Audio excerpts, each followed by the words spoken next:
So the Big Ten and SEC have been negotiating for college football playoff spots and an expanded college football playoff from a position of strength because they have the two, for lack of a better term, the two biggest balls, and they can take them home whenever they want. If they decide, hey, I want to take my ball and go home, they can, and they can say, we're going to create a national championship game between the two of us, and that will have more cachet, more relevance than anything a college football playoff will put together. So if you don't do things the way we want them done, we're just going to walk away from the table and put together our own national championship. And so the ACC and the Big 10, or Big 12, I beg your pardon, have kind of appeased the two bullies in the room for at least a little bit. But I think there's a point where you can talk yourself out of some leverage. And it appears as if maybe the Big Ten and SEC have done that, where the Big 12 and ACC and Notre Dame essentially have been like, all right, do it. I dare you. Call your bluff. And I think and I've mentioned this before, that people are willing to put up and look past greed as long as they get something out of it too. And the average college football fan doesn't get a whole lot out of a Big Ten, SEC, one, their own private national championship, but then two, a playoff dominated by their teams. And I mentioned before that I thought it was somewhat brilliant to negotiate from you know what, the playoff is going to be 16 teams. There's going to be 14 teams. It's going to be 4 teams from the Big Ten, 4 teams from the SEC, and then the stragglers. And when everybody else goes well, wait a second, that's ridiculous. That's preposterous. We're not doing that. The Big Ten and SEC go, you know what, you're right. We'll do 3. And then that sounds reasonable. It's a smart negotiating tactic. But at some point in the last week or so, it sounds as if they've been like, well, hold on, this is dumb. This is stupid. And there's an all-time great quote from a college football coach that I'll get to in a second. But essentially, that in a 14-team playoff for the 2026 season, the SEC and Big Ten floated the idea of our champions get a bye in this tournament because they are the champion of such prestigious conferences. They deserve a bye.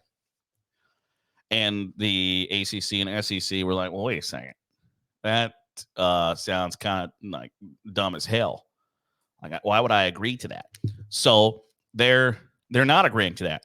And so they're trying to hammer out details for a 14-team playoff, which I think is stupid. It's either 12 or 16. Figure it out. But basically that the proposal was a pretty unpopular one in the room, and that people were saying that we're gonna have to figure out some things, blah blah. I don't know who's clamoring for a 14th team, or who's clamoring who in their right mind is saying, pounding the table saying, damn it, it's got to be, if it's only 12, these 2 teams get left out. Well, at some point it's okay. On the flip side, I appreciate the way the FCS playoffs happen, and I've banged the table for a really long time, since I was even a little kid. I'm well, wait a second. Illinois State can play 5 extra games, but Ohio State can't because, these are student athletes. They've got to go to physics class, damn it. Okay, well, wait a second. A lot more amenities at Power 5 football programs than they do in the Missouri Valley Football Conference in the Big Sky, so let's punt on that one.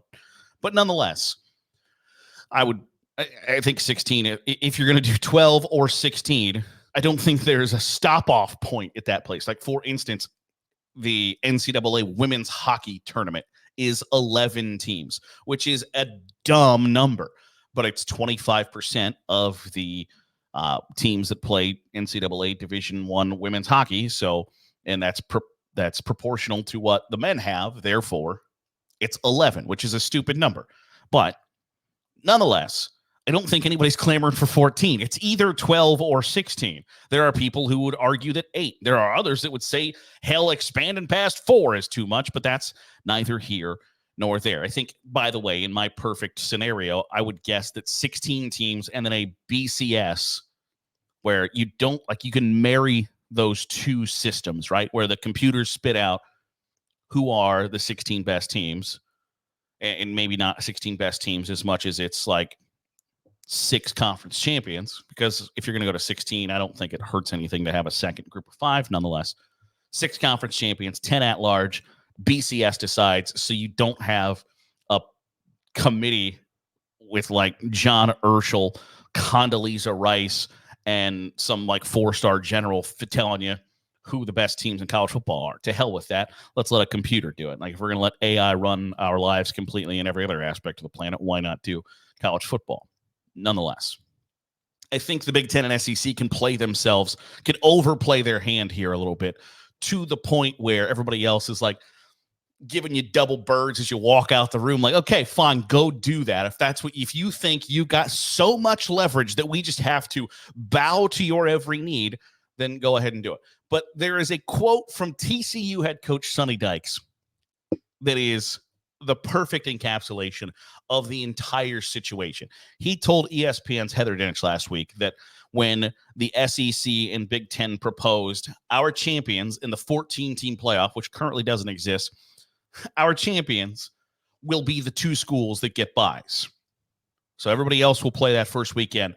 And because the SEC and the Big Ten, because we're so much more important than everybody else, our champion, and the thought of this is preposterous. It's ridiculous that, for instance, if somehow, some way the SEC champion was 9-3 and Florida State was 14-0 or 13-0 after winning the ACC championship game, and Florida State is playing the next weekend while the 9-3 SEC champ sits at home because, well, it's just so difficult to win our conference.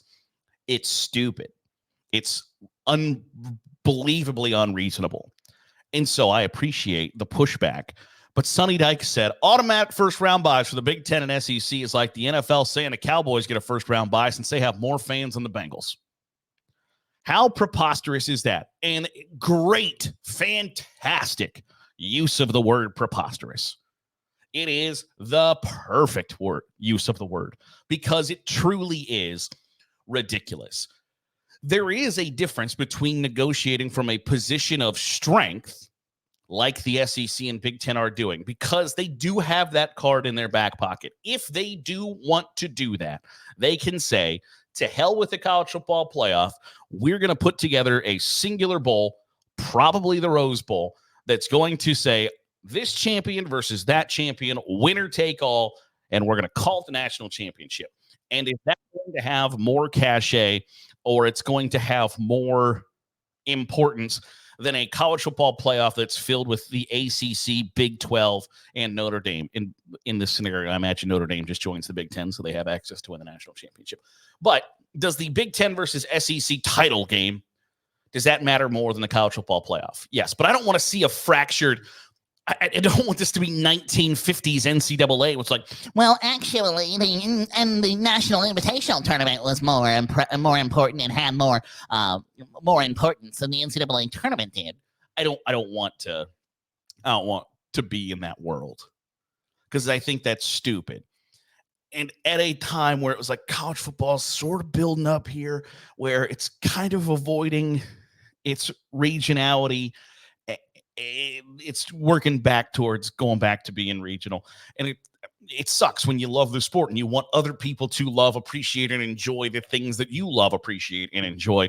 And then the people running the operation are too stupid to get out of their own, and maybe it's not even too stupid, too greedy to get out of their own way.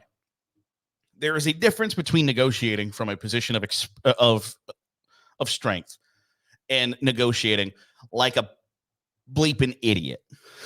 And I think the Big Ten and SEC are teetering on that, because they've started to get just that little bit of power, that little bit of taste of blood in their mouth. And they're like sharks. They're like, okay, how do we take out the ACC and Big 12? You don't have to do that. If you believe that you are as great as you say you are, then you shouldn't be worried about the Big 12 and the ACC. You shouldn't be worried about what Notre Dame could do to a potential, what stick they can throw in the spokes of your wheels to upend you. If you think truly that you're that great, you should take on all comers. Because right now, you're operating as a bit of a bully, and you're waiting for somebody to punch you in the nose, look at your hand, see some blood on it, and then cry to your mama. Cut it out. It's not hard in a 14-team playoff, to the point where some people in those meetings are now saying, you know what? To hell with automatic bids. If you're going to try to say that you deserve 8 of the 14 bids, we'll see you. Nobody gets an automatic bid. Like it's just sort of like, like you're a kid, you're having a good time with your parents, and then somebody just stepped over the line too far, and then your dad's like, I'll turn this thing around. It's okay. It's not fun anymore. You can overstep the line. You can step on the bounds that everybody had agreed to. It's not simple. It's not hard to do. All you got to do is just not be a dick and not be super greedy. In the Big Ten and SEC, you're kind of teetering in that point, but I think Sonny Dykes is 100% correct that basically it's like giving the Cowboys a pass because they got more fans than the Bengals. Yeah, I think that's the right way to say it. I also imagine if Sonny Dykes was the head coach at Alabama instead of TCU, he might think like, hey, we should get a pass because damn it, the SEC's hard. But that's neither here nor there. I think everybody can see ridiculousness when it's presented in front of you, and I think the SEC and the Big Ten are trying to spit on your cupcake and tell you it's frosting, and I don't appreciate that. That'll do it for today's episode of the Daily Huddle. Appreciate you making us a part of your day, however it is, wherever it is you're doing so. If you're watching on YouTube, hit the subscribe button. Make sure you're getting all the great college football content that we're pumping out here on Saturday Glory. If you are listening on the podcast feed, drop a 5-star review. It goes a long way in helping out the channel. I'll see you tomorrow on the Daily Huddle with Saturday Glory.